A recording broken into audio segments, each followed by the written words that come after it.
Geng, hampa pernah tak dengar kisah seram yang jadi waktu malam raya, waktu tengah on the way balik kampung? Hampa bayangkan, hampa tengah on the way balik kampung waktu malam, jalan yang selalu sibuk, tiba-tiba sunyi sepi. Radio yang tengah elok-elok duk pasang lagu raya, tiba-tiba senyap. Yang ada bunyi white noise. Dan yang pelik lagi, rasa macam ada benda menumpang dalam kereta hampa. Perjalanan yang sepatutnya biasa bertukar jadi mimpi ngeri waktu malam tu. Apa yang sebenarnya berlaku? Kebetulan ke?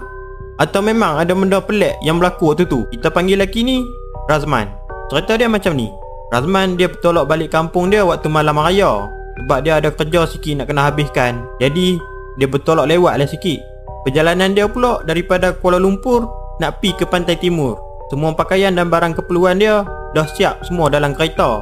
Jadi dia tak payah balik rumah untuk ambil apa-apa lagi. Malam tu Razman